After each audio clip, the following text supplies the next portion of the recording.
கொண்டக்கடலை வச்சு ஒரு காரக்குழம்பு எப்படி பண்ணது பார்ப்போம். ஒரு 200 கிராம் இது கொண்டக்கடலை 8 மணி நேரம் தண்ணியில் ஊற வச்சு எடுத்துருக்கு.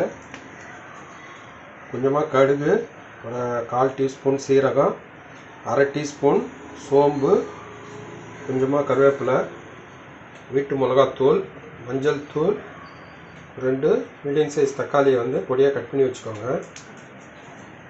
கொஞ்சமாக புளி கரைசல் எடுத்துக்கலாம். தேவையான அளவு உப்பு, ஒரு 30 சின்ன வெங்காயம் அதையும் உரித்து வச்சுக்கோங்க. இதை வச்சிங்கன்னு கொண்டக்கடலை காரக்குழம்பு எப்படி பண்ணது பார்ப்போம். இந்த சின்ன வெங்காயத்தை பேஸ்ட் பண்ணிடலாம். இதோட ஒரு பாதி தக்காளி சேர்த்துக்கோங்க.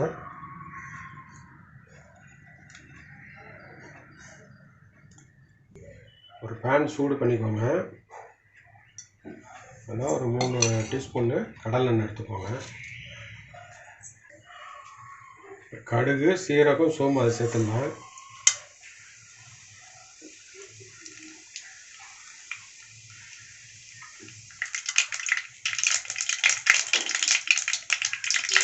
கருவேப்பிலை, கொஞ்சமாக சின்ன வெங்காயம், கொஞ்சமாக தக்காளி அதையும் சேர்த்து வதக்கிடுங்க.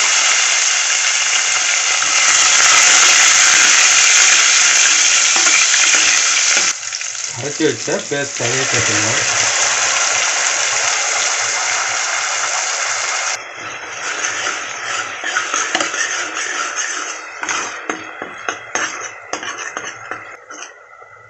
பச்சை வாசனை போகிற அளவுக்கு நல்லா வதக்கி விட்டுருங்க. 1/2 டீஸ்பூனு இஞ்சி பூண்டு பேஸ்ட் அதையும் சேர்த்துக்கலாம்.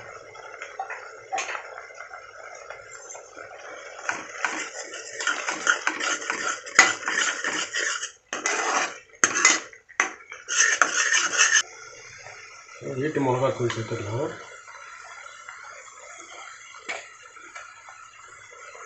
3 டீஸ்பூன் சேர்த்துருக்கு.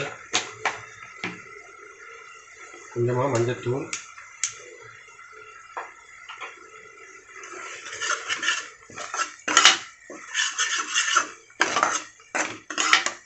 நல்லா கலந்து விட்டுருங்க.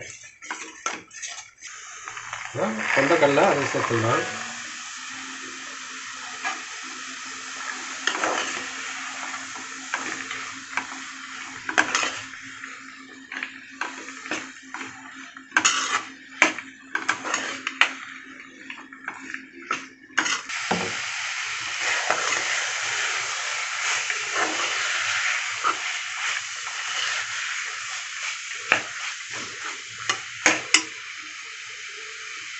புளி தண்ணி கொஞ்சமாக சேர்த்துக்கோங்க.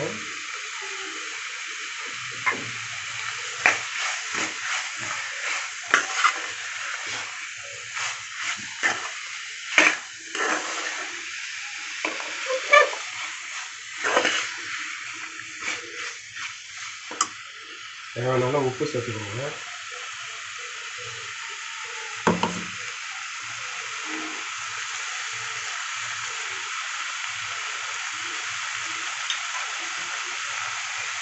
மிக்ஸி ஜார்லேயே ஒரு 2 டம்ளர் தண்ணி ஊற்றி அதையும் அலசி எடுத்துக்கிட்டுருங்க.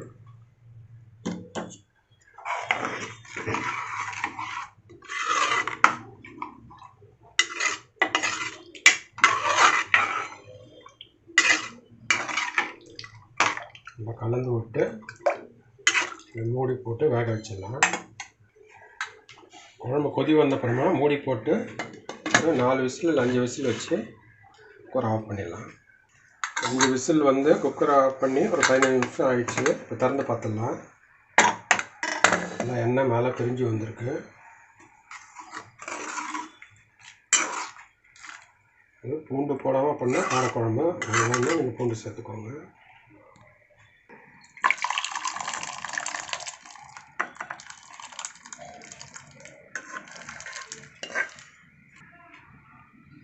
கொண்டக்கடலை போட்ட காரக்குழம்பு இது.